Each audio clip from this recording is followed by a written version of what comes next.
Okay, we are live, and this is going to be one of the coolest things I think I've done all year. We are going to be chatting with wrestling legend. He is a ring announcing legend. Gary Michael Cappetta is going to be with us here in just a few moments. And I am basically waiting on John Mosier to get it figured out, and there he is. And we are going to get things going here in just a few seconds, live with Gary Michael Cappetta. He is everything. I've been chatting with him a little bit here before we got on the air because we had to do some adjustments and things. He is everything you would think he would be. He is fantastic. And we bring in Gary Michael Cappetta.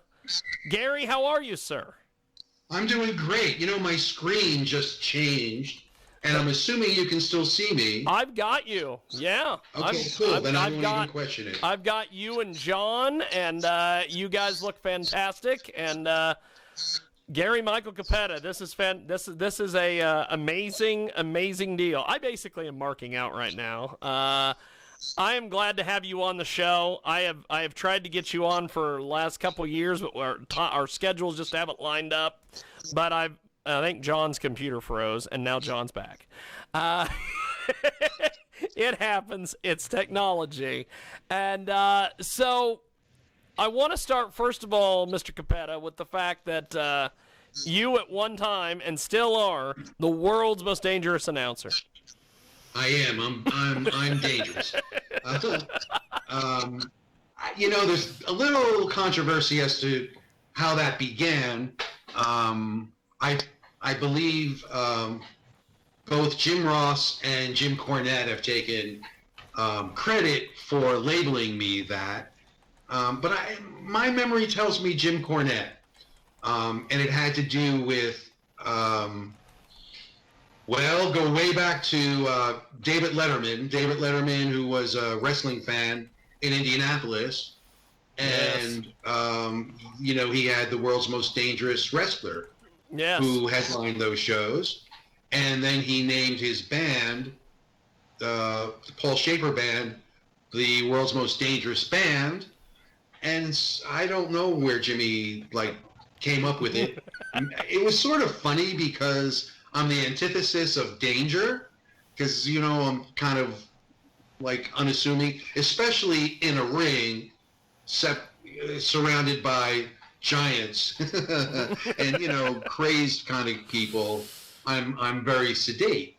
And, you know, generally on the outside I'm a little devilish on the inside, but Jimmy wouldn't know that. Gary Michael Cappetta with us tonight here on our big broadcast. He is just a fantastic individual. He's a voiceover artist, screenwriter, stage performer, teacher, and, of course, mostly known as the world's most dangerous announcer. He's with us today here in our program. When I brought my stage show to Louisville, I had contacted Jim Cornette in advance and invited him, and he was in a very busy time handling his online stuff and his sales and all of that. But he did make time. He didn't come out to the show that night, but I said to him, I want you to take me to your favorite barbecue place in the area.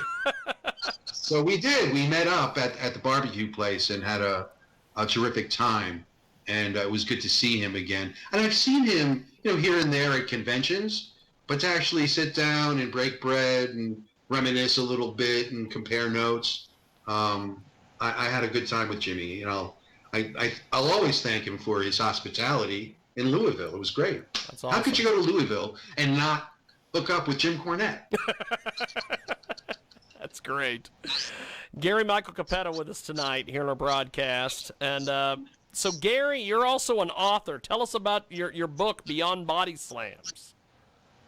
Bodyslams, Memoirs of a Wrestling Pitchman, came about quite by accident when I had finished with WCW after being on the road an average of 200 nights a year. Yes. It was very difficult to make the transition.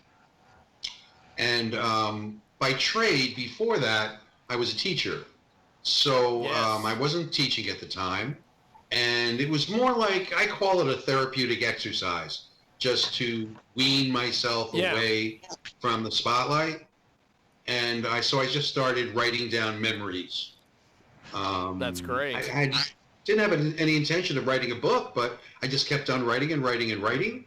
And Look at that. 2 years, that's all I did. I wrote and I edited, and it turned into the book. That's awesome. That's how it came about. That's awesome. So John, that's pretty amazing that you have the book Oh yeah, right there. get the original one, not the one with the extra chapters and stuff. But Hey, Jim, how you doing? Original. No, Way back. that's the one with the extra chapters, John. Yeah, you've got the. I guess it is. Sorry, I didn't see that on the first part. I thought it was Yeah, what happened was I had self-published in the beginning. Yeah. Have a Nice Day and Bodyslams came out at about the same time, and they were the first two wrestling-related biographies of that era, of that generation. Yeah. Now, of course, before that, Bruno had written one. There was Hooker by Luthez. Yeah. So I'm not Mick Foley, so I self-published because I could. It was amazing. This was 20 years ago, but publishers still in the year 2000 had the idea that wrestling fans don't read or can't read. It was amazing to me. So I self-published, and it was a huge success. And then when ECW Press contacted me about 4 years later, they wanted to put out an edition. And so I said to them, well, okay, but I don't want to put out the same book. Things have happened since then, so let's expand on it. Yeah. And while it's not a slash book in any way, I did have a couple of people who objected to something that I had said. Yeah. So I said to them, I got in touch with them, and most of them agreed. And I said, I'll allow you to tell your version, and you'll have the last word. And so that's part of what's new in the updated edition. In other words, Mick Foley, he had a problem with something I wrote. Jim Cornette had a problem with something I wrote. Oh, come on. Jim Cornette have a problem with something? No. And it all had to, with Jim Cornette, it had to do with the age. I wrote there's a part in the book where I tell about a wrestling fan storming the ring and Jimmy taking his racket and smacking the guy limb first on the bridge of his nose, and blood was splattered all over the place. Jesus. And Jim had every right to protect himself. Well, yeah. The guy had one leg over the railing. But I had said that the guy was in his 60s and the guy was actually in his 30s. So Jimmy didn't like that portrayal, like that he beats up old people. So so I said, well, tell your version. It's fine. I admit to the mistake. It was fun. We have got Gary Michael Cappetta with us tonight, and legendary ring announcer, also author of Beyond Bodyslams, and he's got as you mentioned earlier, a stage show, and so you're mostly known for WCW, but you've done old WWF stuff. I remember seeing stuff from like the Garden or whatever with you in it. Yeah, that's because my fans from WWF are probably passed on. I just outlasted them.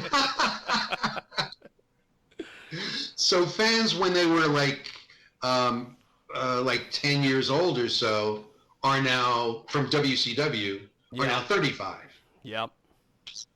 I was 21 when I started with the McMahon family. So if you were in your 40s, if you're still with us, you're in your 80s or 90s now. Yeah. So I think that's why. people just didn't realize I had a background. That's great. So, what got you into ring announcing? Yep. That's one of the questions we always ask every Thursday, no matter who we have on the show, whether they be an indie wrestler or pro wrestler or what have you. The question always has to be asked at some point: what the hell got you into wrestling? So, Gary, tell us, my friend. I had absolutely no intention, but I'm going to give you the short version. Yes. Short version is I was at a show one night. They didn't have an announcer. I volunteered. They liked it. And that's it. And I was like t-shirt and jeans, so they didn't allow me in the ring. But they said at the end of the night, do you have any experience? That wasn't bad. And I lied to them. And I said, of course I do. And I'm saying to myself, oh, Lord, please don't let them ask me, what experience I have. Here I am having a conversation with the Lord to try to get him to cover for me on a lie. But he didn't ask me what my experience was. He just said, okay, come back next week, wear a tie, and we'll put you in the ring. And Gorilla Monsoon, I didn't know this at the time, but he was part owner of the WWF, which was it was Vince McMahon Sr. was the majority owner. And when Monsoon started to promote his wrestling shows, he took me with him. And he was also in charge of their TV. So after 2 years, he put me on TV. And so Gorilla Monsoon is my guardian angel. He's the man that's responsible for taking a chance with me. Because at the time, there was no independent wrestling. And there was no other place to ring announce. So that even in the beginning, I had no intention of being a ring announcer. I just wanted to help them out for the night. There would have been no possibility of getting good at it because you have to do it to get good at it. Yes. So I kind of monopolized this part of that territory because I was at every Monsoon show. And that's how I started. That's great.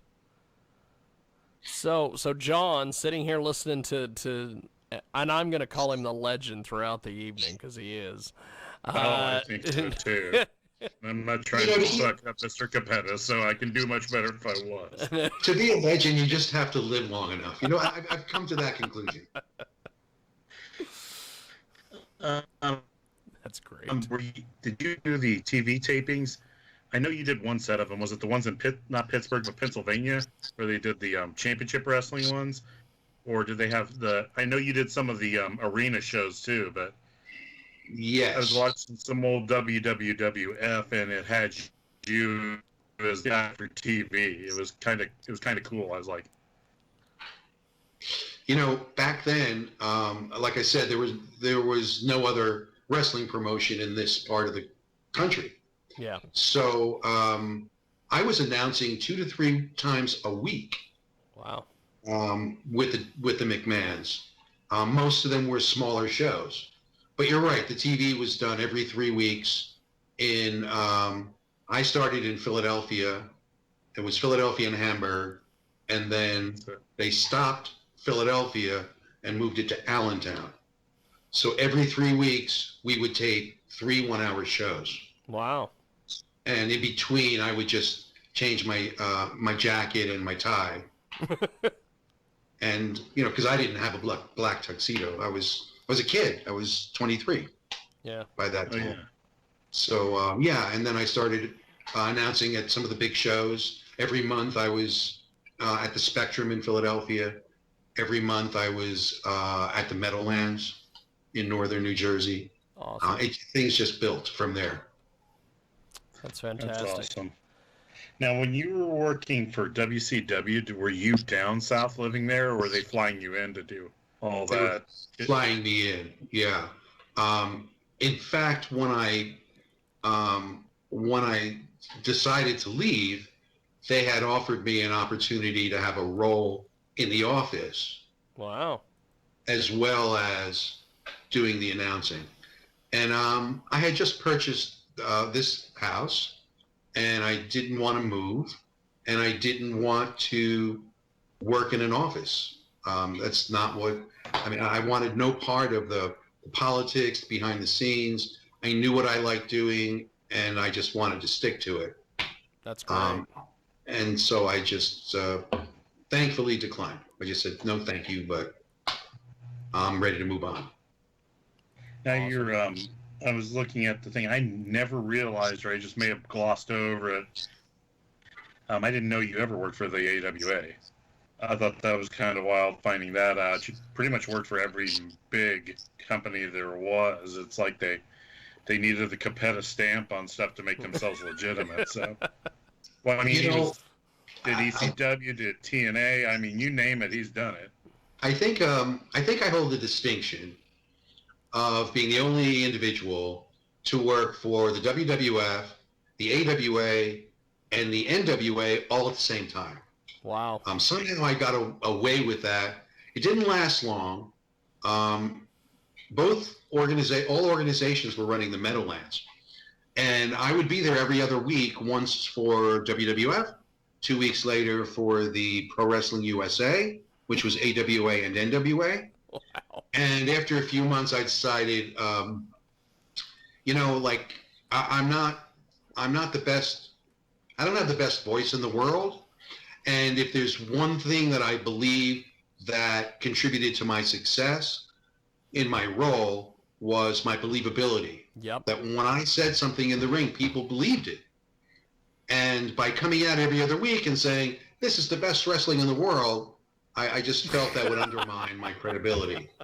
So I stopped working with WWF. And also, the timing was such, this was in 1985, where AWA had gotten an opportunity to be the first pro wrestling show on ESPN. Yep. And they were taping out of Atlantic City, which was an hour from where I lived. And so it was my first opportunity for a national broadcast.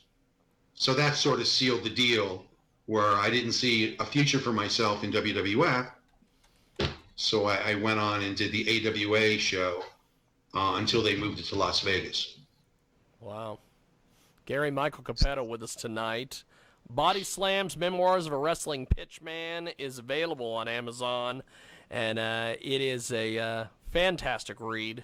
I think it's amazing that the last couple times we've had a guest on, John has their merch, which I think is awesome. And he just pulled it out here tonight too, which was great. So I knew I had it somewhere. I was looking on my bookshelf. I was like, where is it? There it is. Yes.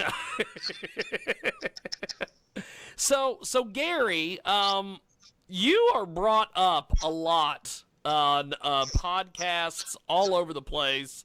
Why do you think that you're brought up in YouTube videos and podcasts? Well, why have you, I guess, stood the test of time here? I don't know. I don't know why I've stood the test of time. I guess because I've been with so many different organizations, figure WWE, NWA, Yeah. AWA, WCW, Ring of Honor, that I guess it would be more likely that I would come up in conversation because I have experience in different places. And also I had, I don't know why this is, but I also happen to be in certain places during very controversial incidents. That's not something you can program. Other than that, I honestly don't know. Yeah, because that's been some things that when we got this interview put together that I really wanted to talk to you about is some of the craziness you've been involved in. I believe you were involved in informing the crowd that Ric Flair was not going to be coming to the ring or something, but back when they stripped him of the title and he went up north with the belt. Yeah, he was supposed to. He was a headliner in that show at the Meadowlands. Yep. And people will say to me, there's a, well, actually, if you go to my YouTube page, you'll find that where kids had recorded it with their camcorder. Yes, And I've seen some of these videos. They're discussing it, my announcement, and which I think is the best part of the video, was listening to the kids' reaction. And people assume that because I was being booed, that it was a difficult thing for me to do. And I don't know, maybe only a ring announcer would understand this, but it's the kind of a moment that a ring announcer lives for. It's a challenge. Ring announcing isn't just about introducing participants to the ring. Yes. Especially when you have a ring announcer that's a live show announcer. Yeah. There are a lot of messages that you need to get out to the crowd that are, it's important how they're delivered. One mistake that a ring announcer should never make is when you have a hostile crowd, like you're referring to, because you're giving them bad news, you should never try to convince them that it's not bad news. You have to, if you watch that closely, you'll see that I made the announcement that angered everybody. Yes. And it angered everybody. Yeah, and then I stopped and I let the crowd vent. And Yes. just with a nod of my head, I signaled to them, I agree. This is horrible. Yeah. And then my job, and this happened a lot when you had a headliner who wasn't going to show. Forget about that controversy, just a regular house show where someone missed a flight, let's say. Yeah. But then it's my job, after acknowledging this is bad news, that he's not here, but this is what you're going to see. And it's even going to be greater, it's even going to be better than what you thought you were going to see. Yes. And when I was with the NWA, we allowed refunds. And so if they wanted a refund, they needed to get it by the end of the first match. Yeah. You know, and then obviously leave the building. Yeah. And I used to gauge my success in delivering the announcement by how many people left the building. That's great. It is Gary Michael Cappetta, the author of Bodyslams, Memoirs of a Wrestling Pitchman, and it's available on Amazon. He joins us today here on our big broadcast. So Gary, you got brought up today on JR's podcast about an interview, an in-ring segment you did at I believe it was a Clash of the Champions. Coastal Crush is what they called it. I love that name. Where you did an in-ring segment with El Gigante. Oh my god! So what a train wreck this is. What was it as much of a train wreck as everybody kind of has led it to believe to be over the years, or you were just going out there with George and you guys had lines you had to deliver? No, it was more of a train wreck than people believed. This was in Charleston, South Carolina. Yes. And Jim Herd was the boss. And so, I arrived in the afternoon, and I was met at ringside by Jim Herd. Yeah. And he says, Gary, he said, we've got something terrific for you tonight. I said, good. He said, you're going to do an interview inside the ring. I said, that's fine. He said, we have a brand new talent, and he's a giant. I said, okay, I've worked with giants, I've worked with bears, it doesn't matter that he's a giant. He said, but he doesn't speak English. I said, what language does he speak? Because you never know.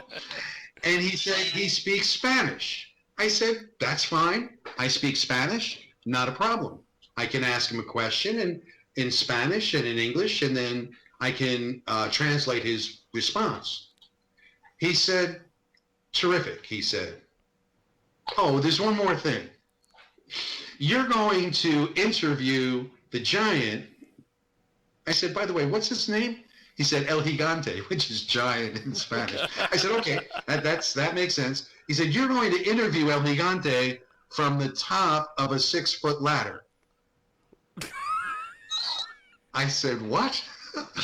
He said, well, yeah. He said, because he's a giant. 7'7". So, so we're going to put up. We went down to Home Depot. We picked up this ladder. We're going to put it in the center of the ring, and you're going to climb up the ladder, and you're going to interview him so you're face to face. So I'm thinking, wow. Oh no, oh no, live television, unathletic Cappetta, ladder on a not on a stable surface. This is disaster in Spanish. So I thought really fast, and I said to him, you never tell, I've learned this through the years, that you never, when you want to disagree with your boss, you never say no, or I don't agree. It's like, take it easy. Okay, Jim. Here's another thought for you, though, if you want to hear it. And they usually will say yes because they want to seem accommodating. I said to him, don't you think it would be a lot more impressive since I'm 5'8", 5'9", and he's 7 foot plus? Don't you think it would be a better visual for me to be standing next to him and taking the microphone and trying to reach up to him? And thank the Lord that I did convince him of that. So you never saw the ladder. I'm not sure who got the ladder. I didn't care who got it. I would have been happy to pay for the ladder and just toss it aside. Now, when we started the interview, I knew what questions to ask, and I was told that George was informed of what the answers should be. And as I started to, like, by my second or third question, his answers didn't match my questions. Oh, no. Oh, no. So I just decided I have to do what I have to do. So regardless of what he said to me, in English, I told the home audience what he was supposed to say. He actually said. So I just thought to myself, there are going to be tens of thousands of Latinos who are going to think, this Cappetta's an idiot. Like, that's not what he said. That's not what he said. But since my bosses didn't speak Spanish or understand Spanish, I felt that was the safe way to go. There you go. Gary Michael Cappetta. More of a disaster than you thought. I think it's great. Gary Michael Cappetta with us tonight. Bodyslams, Memoirs of a Wrestling Pitchman. You can buy it on Amazon. John's got a copy. You might as well. Just a second. I go through it one more time. I got the cover up so we can see it. You can pick it up also on my Facebook page. Ah, yes. I have a Facebook shop. So if you go to my Facebook is my initials, GMC and the number 4 Real. Yep. GMC for Real. And on the left side, hit shop, and you can pick it up there. You can also, it's the only place online where you can get an autographed copy, too. Awesome. Now, Gary, you also, I believe, were the ring announcer at the Meadowlands when Sting lost the title the first time, back to Ric Flair. I have always been fascinated by this. We had Jim Ross on this show several years ago, and the only thing he could tell me about this decision was, was Jim hurt? Who knows? But the thing I've always wondered is if Sting had won the title from Flair on a pay-per-view, they did all this stuff where Sting had this title and all these different things. Why take it off him at a house show? I think my answer is the same as JR's. Well, JR would, he was in a decision-making position. Yes. So if he didn't know, I certainly wouldn't know what their thinking was. Don't know. It's amazing to think that, but I've always been a big Sid Vicious mark. I always thought Sid should have won the title from him at Halloween Havoc, but that's just... I thought you were going to say, also at the Meadowlands, Rick Martel lost his AWA world title to Stan Hansen. Stan Hansen. That one I remember. I don't know why I always thought that was in Denver for some reason that he lost it. Or that's where they switched it to Bockwinkel after Hansen gave him the big middle finger. But that Is that one? Or no, Stan ran the belt over in Japan and mailed it back to Byrne. But right, he was supposed to be there in Denver too. Yeah. So, you mentioned this earlier that you worked for AWA, WWF, WCW, all these different companies. Which company basically just essentially treated you like a ring announcer? They said, "Here's what we need you to do," because like you mentioned, Jim Herd came up to you and said, "Hey, we got this idea." Well, that was never. That would have been under the the purvey of a ring announcer. I didn't. I was never, except maybe one or two instances only in 40 years. Did anyone ever try to control how I did what I did? Yeah. In talking with Jim Ross, I liked his description. I'm pretty low maintenance. Like, if I know who the boss is, and if you want something done, you tell me. If I have another idea, I'll gently offer it, but I don't have to agree with what you're telling me. Yeah. For instance, I found Bill Watts very accommodating when he headed WCW. Yes. He was easy. He accepted an alternate plan than what he had presented to me. That was the night that Ron Simmons won the WCW title from Vader. Yeah. Oh, that would have been sweet. I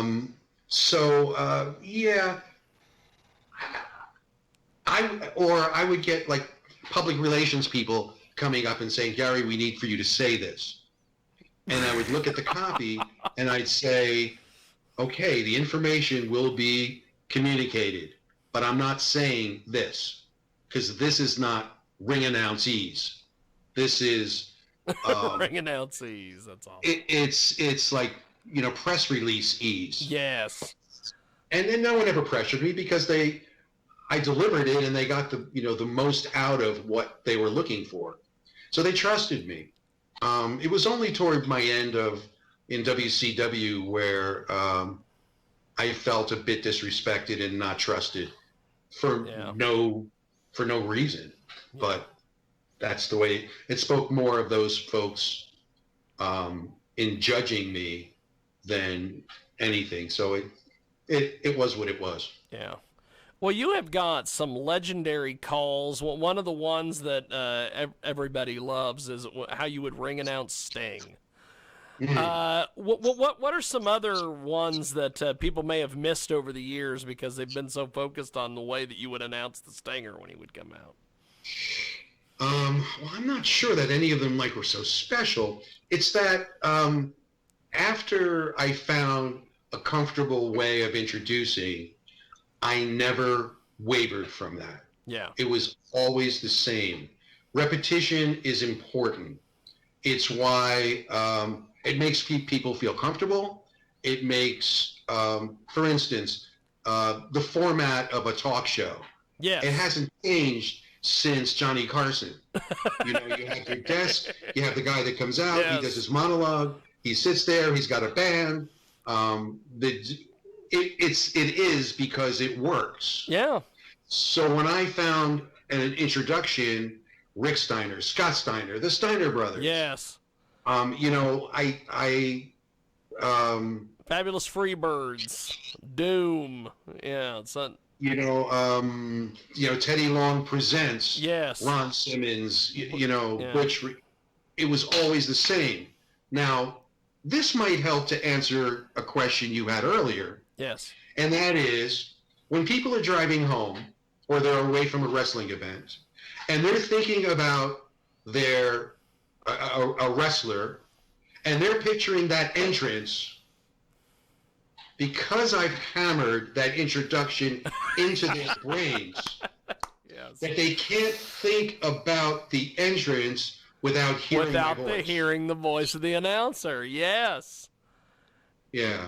So maybe that's one reason that people sort of remember my introductions over a long period of time. That's great. Well, we've got Gary Michael Cappetta with us tonight, Bodyslams, Memoirs of a Wrestling Pitchman, and he joins us today here on our program. And one of the things I always found kind of entertaining about the old WCW stuff, I could never get away from the fact that I always thought Lex Luger was afraid of pyro. He would always come down that ramp and they would do the pyro. And he just is always duck and dive away from it. I'm like, is he afraid he's going to get hit by the pyro? Well, no matter what you say, you're gonna bring up a story from it. Okay, it's like, that's good. That's why you're here, baby. you can't go 40 years without that happening. Because there was one night that I was almost set on fire in the ring. Oh, Jesus. It was I don't know, I guess it was a pay-per-view in New Orleans, at the Dome in New Orleans. The headline match was Flair Steamboat. Wow. And I traveled in, and I didn't attend a production meeting, but all they told me was that we're going to present the colors, so you're going to call for the playing of the national anthem at the beginning of the show. Yes. Not a problem. Done it before. So we did that. But what they didn't tell me was that on each corner, they were going to have shooting fireworks overhead. No. Now, if I knew that, I would not have been standing in center ring, which is where they were all shooting towards. And standing there, so I slowly am backing away toward the ring backwards. Yeah. With my hand over my heart, noticing that my lapel was smoking. Oh, wow. And my hand went to try to put out the embers that were burning my suit. You can pick up any topic. I'll have a story for you. Well, one of the things that I hear a lot on these... you want to meet Harry? Oh, do you... This is something else I love about our Skype calls during the lockdown and everything, is that I get to meet everybody's pets. That is awesome. Tell us about Harry. Say hello. And she's Shaggy. We're waiting on our grooming appointment.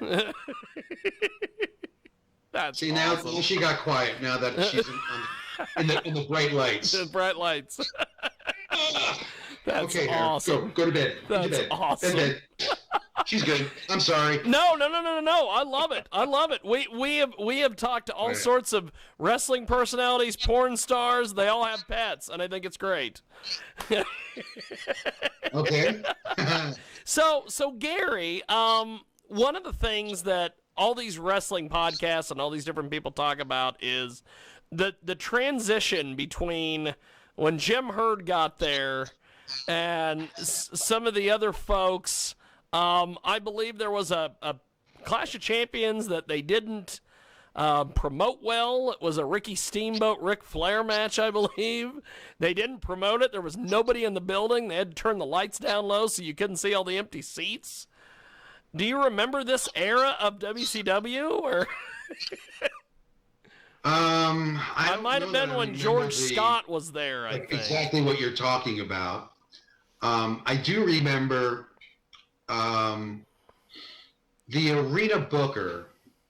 There was a lot of suspicion about the guy that booked our arenas and set our schedule, because he would book us, for instance, on a Wednesday night in the Bible Belt, where everybody's in church. He would book us into an unfavorable building. I think the most extreme of what you're talking about, although it wasn't televised, San Antonio, Texas at the time was the most Catholic city in the country, and he booked us there on Easter. So you know, in the big dome, there were maybe 300 people. And the reason there was suspicion about him was that he used to work for WWE. Oh. He was the assistant to Ed Cohen, who was their arena booker during the height of the Hulkamania era. Wow. And so there was always some suspicion that either this guy's not very bright or he's a plant by the opposition. Holy crap. See, I've undermine our success. I have heard that over the years, that there's a lot of people that believe still to this day that Vince Russo was sent to WCW to kill WCW. He didn't quit WWE. So, you know, that theory does stand out. He might have been a plant. Yeah, I know nothing about Vince. He was after my time. Yeah. So, Did you say you interviewed porno stars? Yes, we interview porn stars on this broadcast. Everybody, you know, politicians, everything. Oh, yeah. Oh, okay. Well, say, Like, but if you're talking prostituting, it's politicians anyway. But, what Yes, about a wrestling porn star? Have you done that? No, but we have interviewed porn stars that have been in wrestling parodies. Oh, okay. Or what about the one that was like the transgendered MMA fight? That too. We interviewed whatever. We interviewed a chick by the name of Kimber Haven, who, before she became a transgendered porn star, she was a bodyguard for people like Ken Shamrock and Axl Rose, and then she transitioned and became a she was porn he star. when she did that. Yes. And if you're a bodyguard for Ken Shamrock, you must be pretty good. Because I would think you would need one. I wouldn't think you would need one either. So Gary, I'm sorry. No, you're good. Oh, no, that's what we like. I think that is fantastic. I'm going to be able to tell a lot of different people that I know, hey, I talked about porn stars with Gary Michael Cappetta. It's one of the highlights of my year, baby. So Gary, you've got two iconic posters behind you.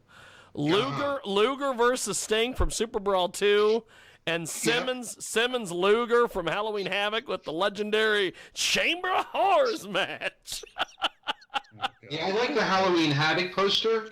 Yes. Because it's got all of the participants of the Chamber of Horrors match. Oh, yeah. El Gigante, Sting, the Steiners, Abdullah the Kevin Butcher, Nash, One Man Gang, Diamond Stud, and Barry Windham.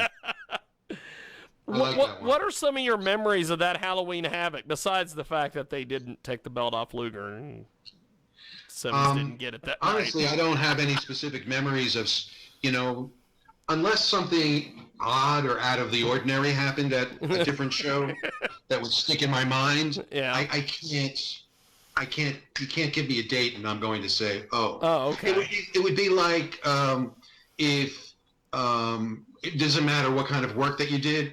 Yeah. Let's say you were a carpenter. If I were to say to you, on October 14th, 1987, what was your day like? Yeah, I'm not going to be able to, yeah. And yet I don't minimize those questions because it may have been if someone at ringside or online asks me a question like that or at a convention. Yeah. It was special to them. It Yes. may have been the only time they saw wrestling live. That too. And, so I don't minimize that, but it was like another night for me. So, traveling down the road, did you have people that you traveled with, or did you, what was your routine like? Well, I knew going in that if I was married to a group of wrestlers, in order for them to pay for your rental car in WCW at the time, there had to be 3 wrestlers traveling together, minimum. Okay. So I knew that wouldn't work for me. So going in, I had a different contract. It was a hybrid between an office worker and a performer, and I got the best of both because I didn't have to travel with anyone, although I chose to sometimes. Yeah. And shared my perks with different wrestlers. Yeah. but it was when I wanted to. So the company, they paid for everybody's airfare, but they paid for my rental car just for me. They paid for my food. They paid for transportation from my home to the airport and back. And, so I got a lot of perks. I didn't have to have a regular person with me.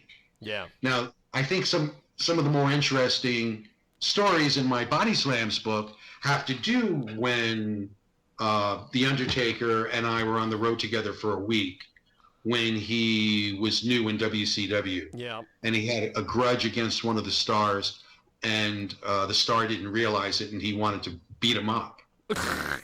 Wow. I jokingly take credit because if he had gone after, it was Buzz Sawyer. If he had gone after Buzz Sawyer, and I found myself in the locker room alone with the two of them when I knew Mark was, he really was going to swat him down.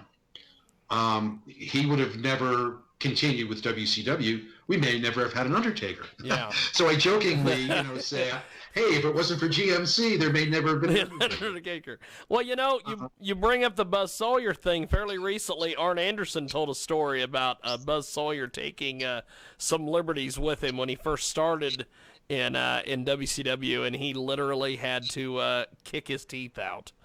Yeah, well, he wasn't too upset by it because it was Ole who brought Buzz in during that era of WCW. Yeah. It was only because of Ole that Buzz Sawyer had his position. So, what was it easier to work for somebody like Ole Anderson versus Jim Herd, or how do you compare the two? Because we hear a lot about some of the weird Jim Herd ideas, and then some of the Ole Anderson isms, I guess. Yeah, no, I never had an issue. I used to say to Jim Herd, as they say, a mind is a terrible thing to waste. And he knew what I meant, that I really loved what I was doing, being a ring announcer, but I can do more. So I was looking to earn more by doing more. Yeah. At one time, I sold sponsorships, for instance, for house shows. That's awesome. I did the Spanish voice commentary for KCAL in Los Angeles. So I did other little jobs. I agree that he was in way over his head and he was way too arrogant, Jim Herd, to learn. But I didn't have a problem with him. Ole, I didn't have a problem with. Bill Watts, when Bill Watts took over, I had just finished negotiating my next contract with Kit Fry, his predecessor. Yes. But it hadn't been signed yet. And so when they sent me the copy, there were a bunch of things that were not right. And so I told him. He said, "Well, come into my office and let's take a look at it." And everything that I pointed to him that was not right, well, I started to try to explain. I'm sitting across from his big desk, and he's got his glasses down on his nose, and he's looking. And the first couple of things, he just initialed. In other words, okay. And then I finally said, "Look, it would just be easier for me to show you." So I got up, and I went around to his side of the desk, and I leaned over him, and I said, "Look, this says this, it should be that. This says this." And each time he just initialed it. He wasn't spending his own money, so he didn't have a problem with that. And like I said, there were times when he asked me to do certain things. 9 times out of 10, no problem, went ahead and did them. A couple of times I suggested alternatives, and he accepted them. So I didn't have a problem with anyone who really has gotten a bad rap. See, that's the thing. They should have, I'm like Jim Ross says, I'm low maintenance. I'm easy. Now, what do you think of modern day wrestling? Because we started the conversation tonight off with Jim Cornette You know, you hung out with Jim Cornette and was able to break bread with him and chat with him. He is terribly negative on the current wrestling product. A lot of people think it negative on everything. A lot of people think it's an act, but what do you make of the current wrestling product? Because you got to work that AEW show, do some ring announcing, so you've gotten to see some of the today's wrestlers. Sure. Give me your take on all this, I'm a my huge friend. proponent of indie wrestling. I think Yes. everybody should get out to their local area and support the independents. Well, I don't think that I ask for much. So let me, instead of telling you what I don't like, Yes. tell you just the very basic, bare bones of what I think should exist. Okay, that would be excellent. We need to remember that we have either one person, two people, or two teams, or three that are trying to win a match. A match can only be won if you pin or submit your opponent. Yes. If what you do in the course of that match doesn't contribute towards you winning, pinning or submitting, or wearing your opponent down in order to get to that point, then it doesn't belong in a wrestling match. That's excellent. And it has to be logical. Yes. Now, this probably will be controversial because this is just so accepted. But a moonsault from the top turnbuckle onto the floor is stupid. It's dumb. Who would attack their opponent not facing them and flipping backwards? Well, that too. And if I'm on the floor and I see you coming at me, or if I'm on the side and I can see in advance that you're diving at me, I'm either going to step aside and watch you crash, or your head's going to be met with my fist or my knee. Everybody's standing there waiting to catch. Oh, yes. Oh, I hate that. It takes away from the moment. Yes. And I still believe that you can take moments and make them believable. Even if it's for that 30 seconds, or if it's for that 1 minute. And still, people can enter that arena and leave that arena knowing the truth about pro wrestling, which we didn't know when I was a kid. Yes. But you can still get them to believe in the moment. And anything that you do contrary to that, I just think doesn't belong. Yes. Well, you explained it the way that I was hoping you would explain it. I think that's fantastic because yes, one of the things Cornette always talks about on his podcast are the all these objects. How did these 35 tables get into the ring? All these different things. So yeah, you're right. Why would I moonsault onto some guy? And then on the other hand, I think folks that are up in age, like myself, have a tendency to forget some of the slop from the 60s and the 70s. Well, that too. And some of the totally bizarre, unbelievable things, like the Mummy or the Beast or, the Wrestling Bears. You know what I'm saying? So you'll never get to hear me say everything in the past was wonderful and today I just give up. I will never give up, because by giving up, you're handing over something that you love to someone who you may not think can take proper care of it. Yes. So I still want to be around and express an opinion, not to attack anyone. Yes. Because as an educator, as a teacher, yes, I know that you're not going to be able to teach anyone anything after you tell them that they're an idiot. And I don't think that they're idiots. I just think they're learning from the entertainment side of what's presented. Yes. It's every time I see something on WWE TV that undermines what pro wrestling should be, I just say, oh no, because they have such influence. And you will see Yes. that in all the indie Oh, shows. yeah, and you will see carry it on the indies. And it'll take decades for you to eradicate whatever that might be. Yes. Like the simple tagging in and out. It's hand to hand. There's a reason for that. You don't tag in by slapping someone's shoulder.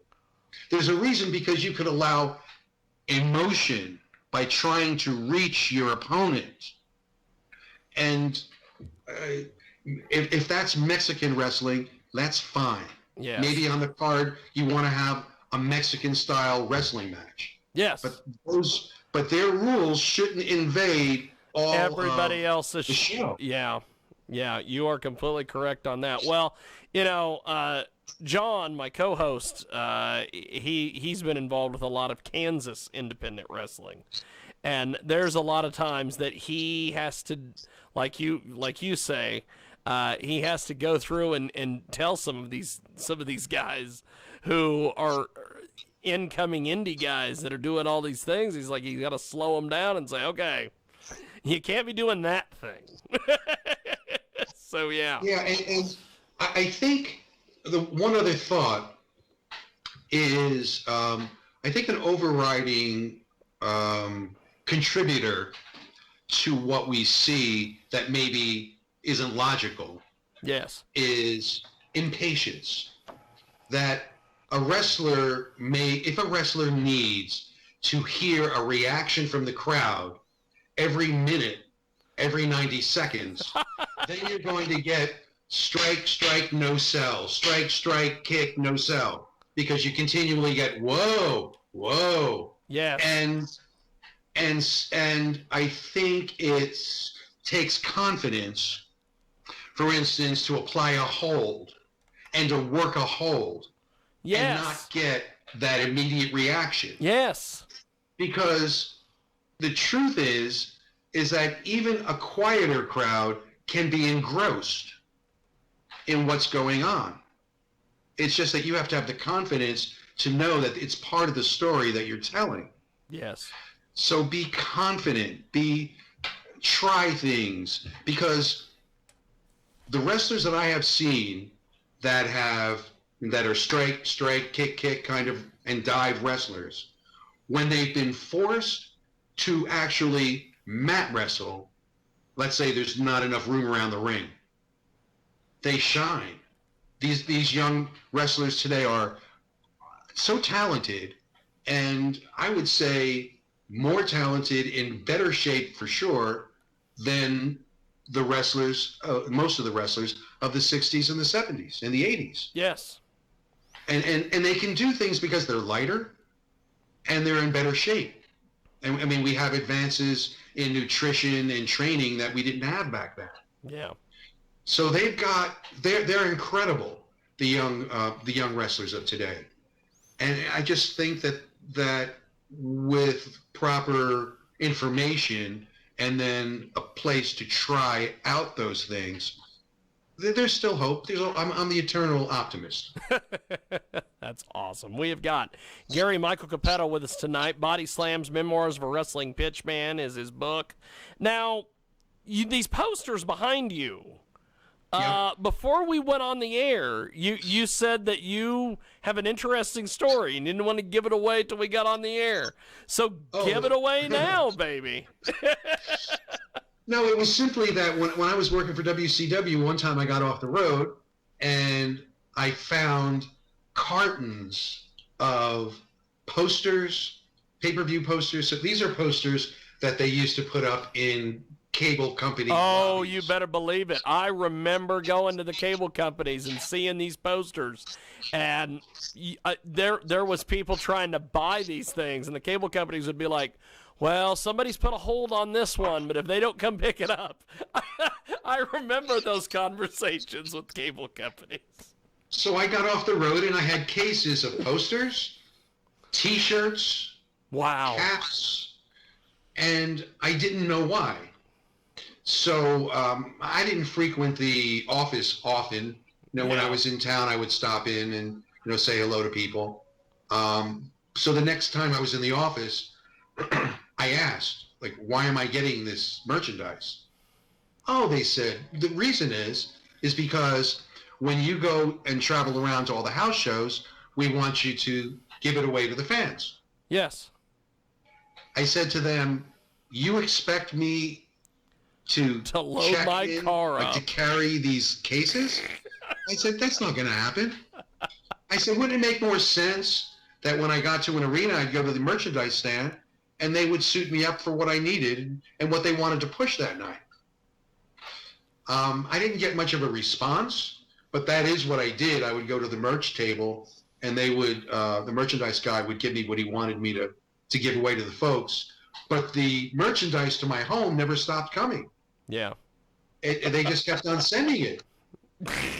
So I have about probably 11 different event posters, all rolled up, never used before.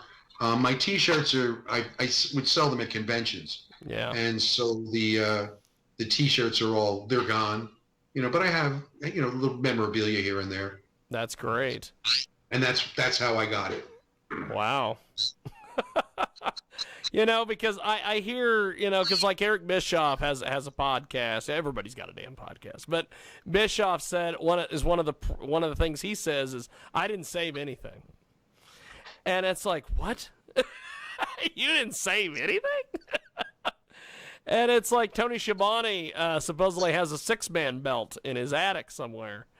And things like this. You've got all this memorabilia that you basically have obtained over the years. I'll probably hold on to like one of each. Oh yeah. Oh yeah. Yeah, it's just I like having this stuff. I have WWF posters, that you would see in barbershop windows to promote local shows. Yeah. I have quite a few of those. Wow. That's great. Also, the old programs they used to sell. Yes. For 25 cents, 50 cents. Yes, the old wrestling programs. Books and books of those. Wow. Well, Cornette has all this stuff in his attic. Yeah, but he's really good in cataloging everything. Yes. He's very organized. I'm not as organized. He always, when he does these shoot interviews, he's got his old books from when he was on the booking committee. And it's like, oh my God, you still have all those. And like with you've got all these posters because they just kept sending them. And I have the, something else that, the original, when I would arrive at a pay-per-view or I would arrive at a TV show. Yes. The rundown that they would give me. Oh, yeah, the old rundown sheets.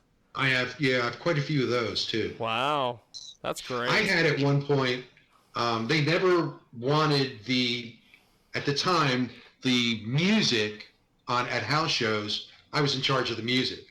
And it used to be played at the arenas off of cassettes.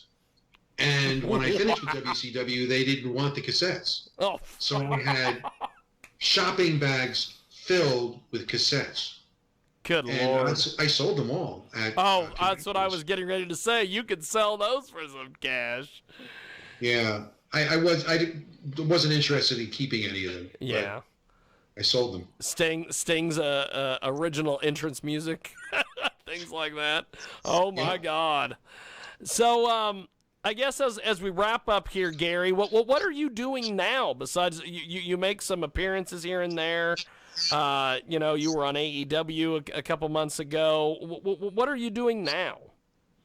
Well, I'm pretty much like everyone else. I've been hunkered down. Usually, if it wasn't for the pandemic, I would have had some conventions scheduled. Yeah. And I had some interest in bringing my stage show out. To a couple different places. Yeah. So, but right now, until we're clear as to when it would be safe to go out and mingle, because you can't make an appearance and not mingle. That too. Yeah. That too, because if you make an appearance somewhere and I'm there, I'm going to want to shake your hand. I'm going to want to, oh my God, Gary Michael Cappetta, and get a photo with you and things like this. and I've been getting beat up on social media for this the last couple of days, but we covered the first combat event in the state of Kansas on Saturday, and I always have to get a photo with the ring card girl, and so I have this photo of me standing next to the ring card girl, and we both got masks on, and so everybody is on social media going, you're wearing the masks, you're not standing 6 feet away from each other. It kind of defeats the purpose. No, not really. That's okay. I don't have a problem with it. You have GMC's seal of approval. Thank you.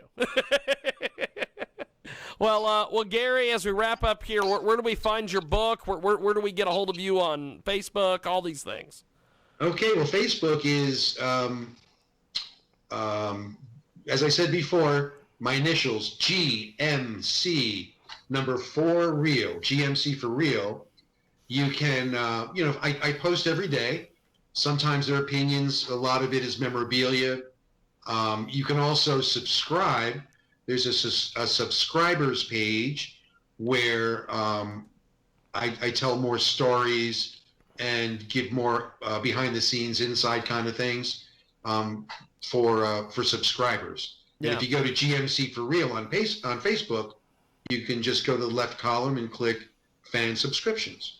Awesome. Gary Cappetta on Twitter and Instagram. Fantastic. Well, Gary, it has been an honor. Oh, and I just started a YouTube channel. Which I'm slowly building, and that's Gary Cappetta.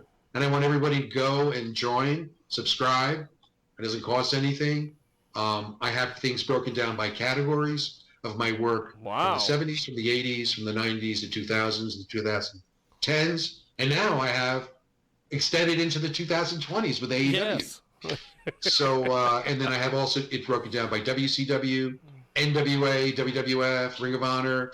Wow. And then there's another playlist where I give my opinions on things. Yeah. So check out YouTube, Gary Cappetta, YouTube. Awesome. Now, John, do you have anything for Gary before we let him go? Yes.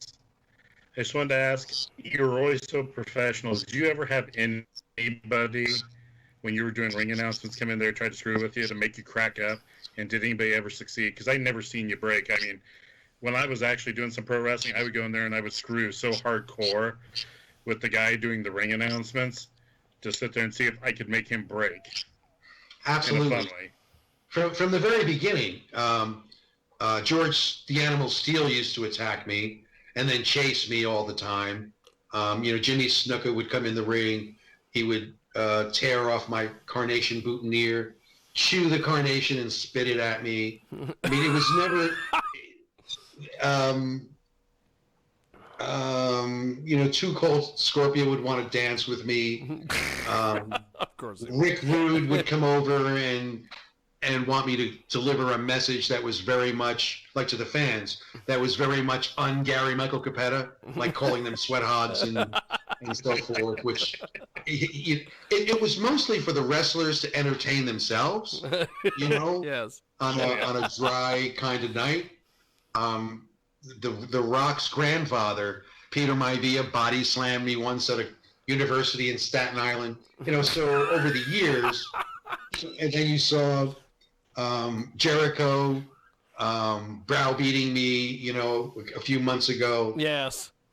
Honestly, I couldn't hear what he was saying because the crowd was so loud, but I knew he was insulting me. So, you got the insulting kind of reactive look from me. But honestly, at the time, I couldn't hear that he was, I don't know, calling me a little man, and something about now he understood why WCW died. But the funny part about that was I wasn't with WCW when it died, so I took a bullet for David Penzer, and I'm not even sure. Maybe Chris Jericho was with them when they died. I don't know.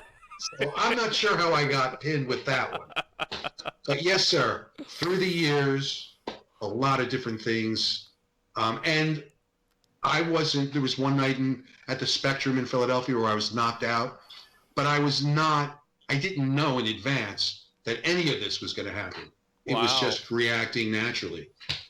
Wow. And of course, Gary Michael Cappetta was around in WCW when they paid the Iron Sheik all sorts of money, and then they sent him home, and then his contract rolled over. You know, the first time that I introduced him, like he had known me from WWF. Yes. But so the first time it was a WCW Saturday night, the center stage in Atlanta, and I'm starting to introduce him, and he comes over and he stops me, and people can't hear what he's saying, but he says, "Tell them former WWF champion." You know, and at the time you would never say an opposing. You know No. At least he didn't try to humble you. That's the good part. Thank goodness. There you go. You're right. Absolutely. Well, Gary, it's been an honor and a privilege. We definitely have to do this again. You have been fantastic, and little 12-year-old Jiggy has been marking out the entire evening. So thank you, sir. I appreciate it. I appreciate the invite, and I welcome everybody to come to my Facebook and YouTube channels and check things out. Definitely. And buy the book. It is available on Amazon, and John even has a copy. Look at that. It's amazing. And on my Facebook shop. Yes, and you can get an autographed copy there as well. So that's something. Gary, thank you, sir, and have a good night. I appreciate it. Thank you. Thank you, man. There he goes, Gary Michael Cappetta. And holy shit, we did it. I love the fact we were able to get Gary Michael Cappetta on this show tonight.